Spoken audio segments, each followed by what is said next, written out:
Can you tell us about the character you're playing? Valentine is who I play, and he's a, I don't know why I'm speaking quietly. Are we rolling right now? No. Don't seem to be. Nope. Fuck that. Sorry. Valentine is a strange anomaly of a guy. He's an ex-prostitute, ex-drug dealer, who lives with Backstrom, and is his underworld informant, and is the one person in the show that's not a part of the police division, but often is the key element to solving the case due to his past and bad behavior. He's also gay. He's also a punk rocker. He is sort of the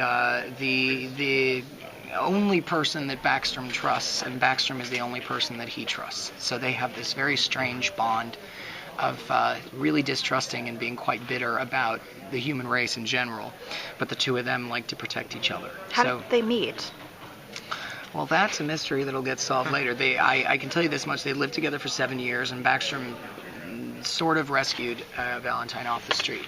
But how they actually have come together is a twist discovery that comes later in the show, not just for the audience, but for them themselves. What is Valentine's current occupation, or is it just He's a periodically thief. helping out? Oh, He's a thief. so He's a reform thief. His current thief. Yeah, he's a thief, and he stores all of his stolen goods in Backstrom's boat, where they both live. Is Backstrom okay with that?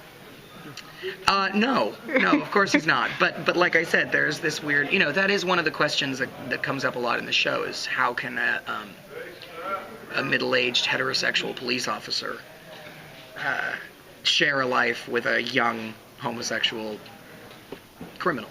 I think that's one of the interesting questions of the series, and it's a partnership that I don't think I've ever quite seen in a TV show of any kind, cable or network. And that's one of the points that I really want to get across to all of you, is that the show is touted as a procedural because I think we're hiding behind that blanket to do something more interesting. There is a crime every week, and it does aid that procedural narrative breakdown. But ultimately, this is a show about very strange characters, flawed characters, funny characters, all sort of continuing on in their own bizarre little lives. I think that's really what the show is, and that's why it's very funny at times and very bleak at times. How does the rest of Backstrom's co-workers take to your character? That's been a really fun thing to explore too, because when, for the first few episodes of the show, I literally only have contact with Backstrom. And as the show's progressed, as I've sort of become more and more a part of the crime solving, I've gotten to mingle with them a little bit more, and there's a very funny relationship between myself and Christopher Palaha's character, because Valentine likes to hit on him constantly, even though he knows he's straight.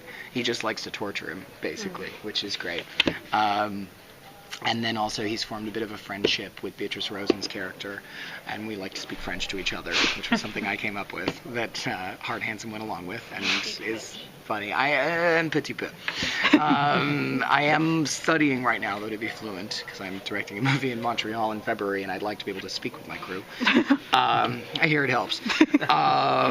And ironically, though, who I'm sort of closest with in the cast is Genevieve Angelson, who plays Gravely, and we're the only two characters that have had no interaction whatsoever, and we keep trying to sort of stick in our own improv interaction, and it's not met very positively. So we're struggling to finally get a scene together.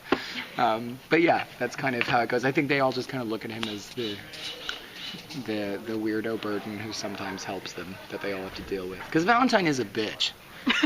I mean, I'm gonna be honest. He's not a very pleasant guy.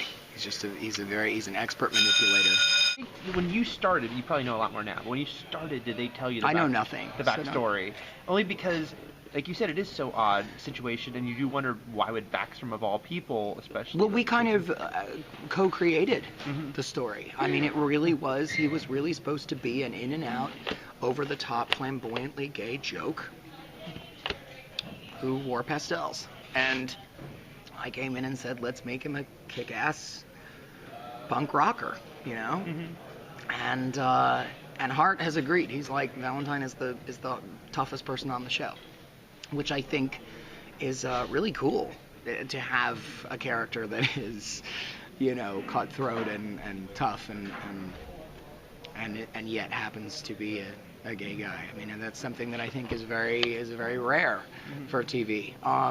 So the backstory and all of that was very much co-created by Hart and I. I mean, like I said, when I did the audition, I totally just ripped the character, break down a new one, and sort of said, well, fuck it, I'm going to do whatever I want with it, and they'll either hate it or they'll love it, and whatever. Unfortunately, they loved it, and so I've gotten to continue with that, and also that's also been co-created by Rain and I together, you know, sort of figuring out what it is that these two have in common that does work.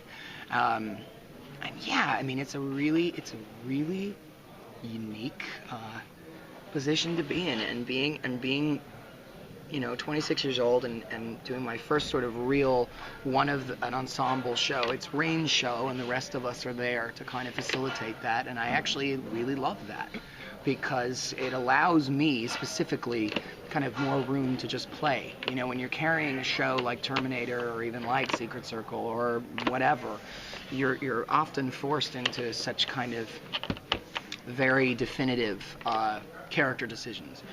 And I'm honored and thrilled to be able to just play around with another brilliant actor, to play around with Rain.